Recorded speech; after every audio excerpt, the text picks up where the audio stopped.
Who was Susan B. Anthony?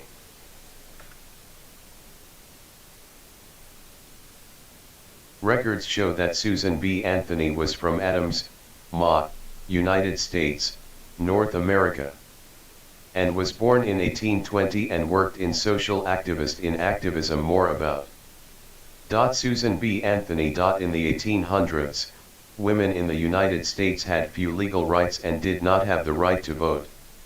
This speech was given by Susan B. Anthony after her arrest for casting an illegal vote in the presidential election of 1872.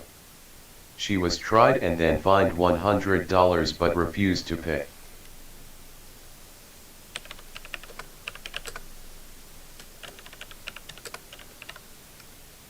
What did Susan say?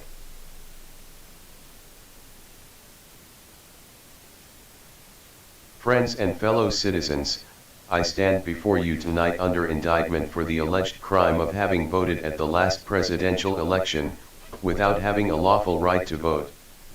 It shall be my work this evening to prove to you that in thus voting, I not only committed no crime, but, instead, simply exercised my citizens' rights, guaranteed to me and all United States citizens by the national Constitution, beyond the power of any state to deny.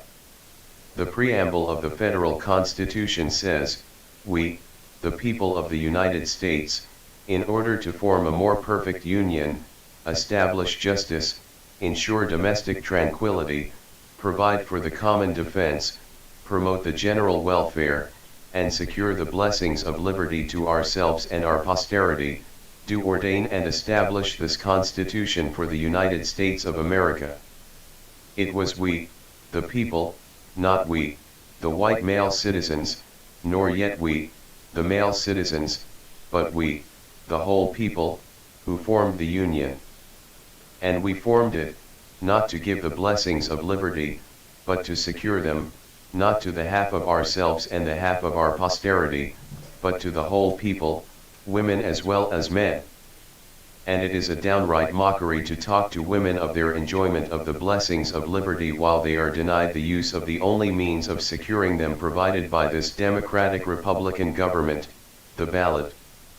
For any state to make sex a qualification that must ever result in the disfranchisement of one entire half of the people, is to pass a bill of ad indir, or, an ex post facto law, and is therefore a violation of the supreme law of the land. By it the blessings of liberty are forever withheld from women and their female posterity. To them this government has no just powers derived from the consent of the governed. To them this government is not a democracy. It is not a republic.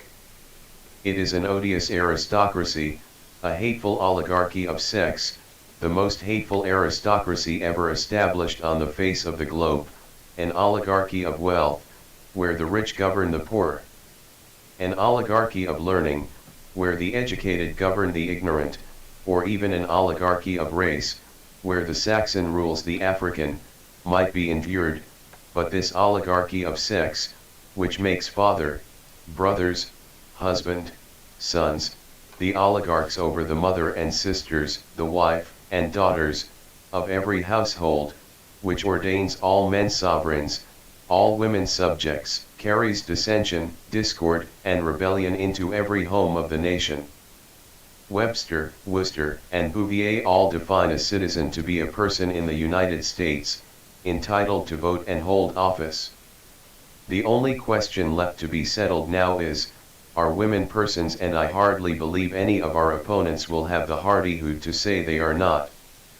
Being persons, then, women are citizens, and no state has a right to make any law, or to enforce any old law, that shall abridge their privileges or immunities.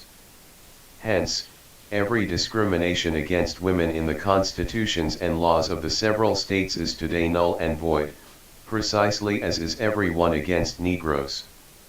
Susan B. Anthony, 1873.